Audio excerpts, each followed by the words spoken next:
What's up, my YouTube family? Just wanted to make this really quick video. I felt like it was important to just stop and film something with all that's going on with Soleimani being killed, who was widely considered by many people to be the second in command in Iran. Iran responded with some missile attacks. So I just want to make this really quick video. First of all, President Trump, in case you didn't hear, he gave the order to kill Soleimani, who was again considered to be second in command by many people in Iran. He was also a terrorist. He was one of the world's, if not the world's, most influential terrorist, and was responsible for killing hundreds of Americans and wounding many more than that. And so not a great guy at all. My opinion on whether or not Trump should have given the order to kill him. First of all, the bottom line of my opinion with that is, even if you feel like he shouldn't have given the order, like it wasn't a strategically good time, which is a fair point of view. I'm not exactly sure. I don't have enough information to definitively say I think now is the time versus a different time. But I will say this, no, whether or not you think now was the time or not, there are some people that are lamenting over the fact that he was killed. Some Americans, particularly on the left in this scenario, that are saying how terrible it is that this man was killed. This was an assassination. No, listen, this guy was a terrorist. And so if you want to make the argument that strategically now wasn't a good time, that's fine. Make that argument. I'm okay with having that discussion. And I may even fall in that category and be willing to have that discussion of, was the timing right? But as far as whether or not the guy deserved to be killed, he deserved to be killed. He had hundreds of Americans' lives and troops on his hand. He was responsible for making the decisions to put many of those landmines that blow up vehicles and dismember military servicemen. And so a terrible person, definitely an enemy of America, and really an enemy of the world, anyone who's on the side of justice. And so he deserved to die. So that is for certain. And it frustrates me, anyone who's trying to pretend that he didn't deserve to die because they just don't like Trump. That's irritating to me. In fact, I saw one of probably the worst tweet I have ever seen in my life. And I've seen a ton of bad ones, but this was probably the worst tweet I've ever seen. It was from Rose McGowan. And I'll put the tweet right here so you guys can read it. But she essentially said something like, we're being held hostage by a terrorist regime here in America. It was so stupid. It was terrible. A terrible, terrible tweet. Thank God. I was encouraged. My hope for humanity was encouraged. The fact that the right and the left, in a lot of ways, united against this tweet and shared how terrible this tweet was. And the reality is, if you've probably seen my video talking about whether or not Trump is an angel or a demon. Is he the worst person in the world? Is he the best?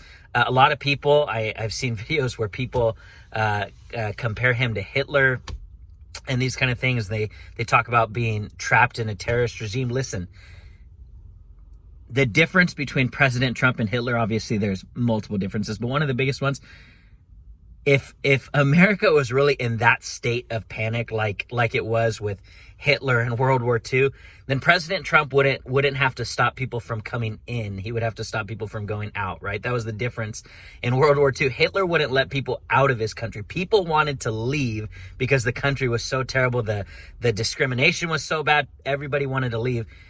Everybody wants to come to the United States. And so people are free to go. There's nobody that can't leave here. Rose McGowan, I will personally pay for your plane ticket to fly anywhere in the world that you would like to move if you consider yourself being held under a terrorist regime, which is just so dumb. He was voted into office. He was elected. It doesn't matter if you voted for him or not. This is not a terrorist regime that's holding you hostage. And so thank God that she got pushed back from the right and the left, and they united, and she took down the tweet and she apologized, as she should. Just a terrible, terrible tweet. But to the more important stuff than just the tweet. So Iran responded back last night. I believe it was in the middle of the night. They responded back. They shot, I think it was 22 missiles at Iraqi bases that also had U.S. troops there as well. The situation, a lot of people have been playing it up that this is going to turn into World War III. It's not, and here's the bottom line of what happened with this situation. It actually worked out about as good as it possibly could, and here's why. Iran shot about 22 missiles, and they didn't kill anybody. So they hit the bases. Some of the missiles didn't go off. Some of them hit the bases. Some of them did some damage, but nobody died. In fact, there's rumors that Iran actually called Iraq beforehand, about an hour before, and let them know, take shelter, we're shooting missiles. And the bottom line is, Iran has to show their own people that they're not weak, that if somebody who's high in power in their regime is killed, that they will respond. But at the same time, they did not want to, and this is my guess, a lot of people are speculating that they intentionally didn't kill anybody, and I tend to think that's true as well. But they were wanting to show their people that that they won't allow this kind of behavior to happen without retaliation. So they wanted to show strength, while at the same time not provoking the beast of the United States, the greatest military force that's ever been created in the history of the world, to come after them. And with President Trump, whether or not you like his personality, the truth is that Iran knows, based on especially the fact that he took action against Soleimani, that if they were to have killed U.S. troops, President Trump would have wiped out their navy, or President Trump would have done something drastic. And so they believed that, and so they were deterred. And so kind of the best way this whole situation could have ended is how it ended, and that's that Iran was able to go back to their people, and they were able to say, well, we shot missiles at this base, we retaliated. President Trump isn't at this point looking to strike back because nobody was dead. In fact, look at a little bit of what President Trump said earlier this morning. Our great American forces are prepared for anything. Iran appears to be standing down, which is a good thing for all parties concerned and a very good thing for the world. No American or Iraqi lives were lost because of the precautions taken, the dispersal of forces, and an early warning system that worked very well. So with all of that being said, and I know the lighting's not great, guys. I know I'm actually in a parking lot of actually, I didn't even notice a Chuck E. Cheese right now. But I just felt like it was so important just to throw a video out there, guys. This is obviously a big deal. All that happened, if you were concerned that World War III was about to break out, it's not.